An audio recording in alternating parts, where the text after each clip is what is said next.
Hello, ഒരു 5 പൈസ ചിലവില്ലാണ്ട് നമുക്കൊരു ഇൻഡോർ പ്ലാന്റ് സെറ്റ് ചെയ്താലോ? നമുക്ക് ആദ്യം തന്നെ നമ്മുടെ പ്ലാന്റ്സൊക്കെ നല്ല രീതിയിൽ സോയിലും അതുപോലെ മുറ്റത്തൊക്കെ ചെയ്ത് കൊടുത്തു കഴിഞ്ഞാൽ നമുക്ക് ആവശ്യാനുസരണം അതിൽ തന്നെ കട്ട് ചെയ്തിട്ട് ഇൻഡോർ പ്ലാന്റ്സൊക്കെ സെറ്റ് ചെയ്തെടുക്കാം കേട്ടോ. നമ്മുടെ മുറ്റത്തിൻ്റെ ഒരു സൈഡൊക്കെ ഇങ്ങനെയാണ്. ഇതൊക്കെ അമ്മയുടെ ഒരു ചെറിയ കൃഷിയാണ്. അപ്പം ഇതിൻ്റെയൊക്കെ ഇടയിലായിട്ടാണ് കേട്ടോ നമ്മുടെ പ്ലാന്റ് ഇരിക്കുന്നത്. ഈ കാട്ടിൻ്റെ ഇടയിലൊക്കെ ഇരുന്ന് കഴിഞ്ഞാൽ ഇതിൻ്റെ ഭംഗിയൊന്നും അറിയാൻ പറ്റില്ല. അപ്പോൾ ഇതുപോലെയൊക്കെ കട്ടിങ്സ് എടുത്ത് വെച്ച് കഴിഞ്ഞാൽ നല്ല രസമായിട്ടിരിക്കും. പിന്നെ പുതിയത് അവിടെ വളർന്നുണ്ടാവുകയും ചെയ്യും. അപ്പം ഈ ഒരു പ്ലാന്റ് വന്നിട്ട് ലക്കി ബാംബൂൻ്റെ വേറൊരു വെറൈറ്റിയാണ് കേട്ടോ. അത്യാവശ്യം വെയിൽ കൊണ്ട് വളരുന്നതുകൊണ്ടാണ് ഇതിൻ്റെ ലീഫിൻ്റെ ഈ ഒരു ഭംഗി.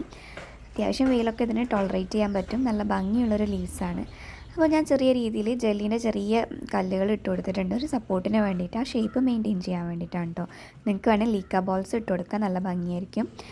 അപ്പം ഇത് ഞാൻ ആദ്യം ഒന്ന് കിച്ചണിൽ വെച്ചെങ്കിലും പിന്നെ റൂമിൽ കൊണ്ടുവച്ചിട്ടുണ്ടായിരുന്നു. ഇത് മുമ്പേ ഇതുപോലെ സെറ്റ് ചെയ്ത പ്ലാന്റാണ്.